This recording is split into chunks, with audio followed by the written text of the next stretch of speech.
Hey guys, welcome back to the channel, and before we start, if you liked the video, don't forget to smash that like button, subscribe if you're not already subscribed, and guys, we are at 960 subs. We are 40 subs away from hitting 1,000. I can't even believe it. I am just really blown away that I've come this far, and to everybody who has already subscribed to my channel, man, I really appreciate you so much. You don't even know. But that is not what this video is about. This video is going to be about some news that we got this week in the sim racing world that is pretty interesting, I feel. So without further ado, let's get right down to the video, shall we? Yeah, guys. So on Wednesday, July 14th, there was a pretty big announcement made across social media from Fanatec and Gran Turismo, the makers of the game, Polyphony, and Sony. So Fanatec released this news statement, I guess you want to call it. It says, Fanatec and Gran Turismo partnership announced, leading to development of new racing peripherals. Okay, on the 13th of July, Fanatec, a leading brand in sim racing hardware, announced a new partnership with Gran Turismo, which will see the two entities work together to develop new racing peripherals that will use advanced force feedback technology. So, I just want to stress that it twice now in this, in the headline and in the actual article, it says develop new racing peripherals. It doesn't say a new racing peripheral, which would make me think that we're getting, you know, simply the new wheel from Fanatec for PlayStation, but it says peripherals, like we're getting multiple. So I may just be reading too much into that, but that seems very interesting to me. Then it goes on to say the sim racing hardware company stated that the collaboration will help aim to reduce the distinction between sim racing and real world racing. And I feel like that's another really interesting point to make, because you're watching GT Sport right now, just because I had to have something for you guys to watch for a video. But in the racing world, in the sim racing community, GT Sport is not a sim. It's very much an arcade racing game. So this has me questioning, is Gran Turismo 7 going to lean more towards sim or arcade? Because I just feel that it's kind of strange for them to say reduce the distinction between sim racing and real world racing, when in fact Gran Turismo Sport isn't technically a sim. It's regarded more as arcade. And honestly, guys, I'm just going to throw this out there. I personally don't care. Okay, I don't care if a racing game is a sim or an arcade. If I'm having fun, if it's a good game and I enjoy it, I don't care what it's called. I don't care what people classify it as. But I just felt that it was a little interesting that they actually said that. So if we move on a little further into the article, we have, I am not going to pronounce the gentleman's name, but he is the series producer of Gran Turismo, and he says that Fanatec has been at the leading edge of simulation hardware technology for many years. While the quality and performance of their products is impressive, it is their desire to innovate in motorsports that resonates with us the most. Polyphony Digital and Fanatec share... Okay. Words are not working for me today. Polyphony Digital and Fanatec share the same spirit and long-term ambition, and I'm really excited about what we can create together. So that, my friends, is very interesting. Now, another thing, as of right now, like right now, this very moment, Thrustmaster still has a deal with Gran Turismo. I mean, they literally just released the TGT2 like what, a couple weeks back, and that is a Gran Turismo licensed wheel. So over on Thrustmaster's side, they made a statement because they said that a lot of people were asking, and I'm sure they were. So they say, and I hope I can get this out, guys. We have been working with Polyphony and Gran Turismo franchise since 2010. It was unexpected to be the only one to do so for such a long period. We learned a lot about the competition and the racing community, which allowed us to better understand the needs and desires of the racing community for developing our future products.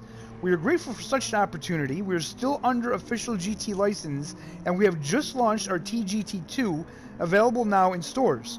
We are currently the only ones on the market delivering wheels officially licensed by PS5 and GT, and we expect to be the only ones this year.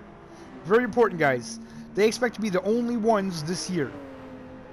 Our partnership consists of 4 SKUs, the T3000 RS GT Edition, and 3 TGT2 versions.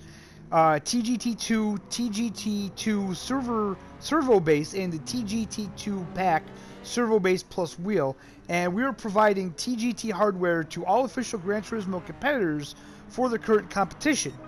As one of the market leaders for more than 25 years, naturally we are always working on the different technological options in this field. Later this year, we will reveal new products which will cover the different desires of the different sim racing communities. Stay tuned. Thrustmaster has never taken a step back in any field when it is relevant in our passionate communities. Okay, so that's kind of the big news, and I feel that there's a lot of interesting things here for us to discuss, right? Because Fanatec has just brought out this affordable direct drive wheel that Thrustmaster does not have an answer for. But at the same time, the DD wheel isn't in anybody's hands yet, right? The new CSL DD, you can't get it till like September. So it's not like it's readily available. It was pre-ordered, and now you have to wait. And also, I feel that Fanatec really kind of screwed over the PlayStation crowd, because what they did was they brought out this new direct drive wheel. They don't have a version of it for PlayStation yet. And then they also discontinued the only quote-unquote affordable version of their PlayStation wheels that they made. And I say quote-unquote affordable, guys, because when it comes to prices and money, it's super objective. Like, what may be affordable to me is not affordable to someone else. What's affordable to someone else may not be affordable to me. Personally, I don't feel $800 for a sim racing wheel is like incredibly affordable. That's how much I paid for mine. And the only reason why I could afford it at the time is because I had the money at the time. It's not like I could just afford to spend $800 at any moment in my life to get something like that, right? I mean, I just happen to have the money. So that's why I say affordable in that manner. When I say affordable, I'm using this in scale to other wheels that Fanatec has. So, for instance, the only other PlayStation wheel that you could get that Fanatec offers is the Podium Direct Drive, which is like $1,200–$1,300. So, $800, $1,300. Yeah, it's more affordable. So that's kind of where I'm going at with that. But as of right now, your only option if you own a PlayStation for Fanatec is to get that $1,300 Podium Direct Drive, because they completely canceled the CSL Elites. They discontinued them. I don't personally know why you would do that, because I know, honest to God, if I was in the market for a wheel right now, and I know how I am, and I'm sure there's a lot of other people out there that are just like me, I don't want to wait. I don't want to wait for the new wheel to come out. I want it now. When I want one, I want one. Okay? And I would definitely get a Thrustmaster right now. There's no question about it. If Fanatec didn't have a wheel available, I would buy a Thrustmaster. I feel that Thrustmaster is a great product, and I don't feel like it's necessarily going to hurt Thrustmaster, because there's always going to be a market for a more affordable option. And if Thrustmaster can give you a belt-driven wheel in the $300 to $500 range, then people are going to jump on that. I don't feel that that's going to hurt them. And if they decide, if they have plans to come out with a direct drive later this year, then that's all right, because the Fanatec direct drive isn't available yet anyway. You could pre-order it, but you don't have it. You know, nobody's playing on it. Nobody's using one just yet. And with the PlayStation version that they're working on in conjunction with the Gran Turismo game, GT7 isn't slated to come out sometime next year. So I would bet my bottom dollar that Fanatec isn't going to release their wheel until Gran Turismo 7 releases. It's probably going to be like a, you know, a joint release. Like they'll both release around the same time. So you're talking another long year before you can get your hands on a Fanatec, affordable Fanatec wheel option for PlayStation. Now, these are just my thoughts and opinions on it, guys. Okay, so don't take it too seriously. Take it with a grain of salt. It is what it is. It's just me giving my opinion on it. I would love to know what you guys think. So feel free to drop that in the comments, and you know, let me know. Are you excited about it? Do you think it's a good thing?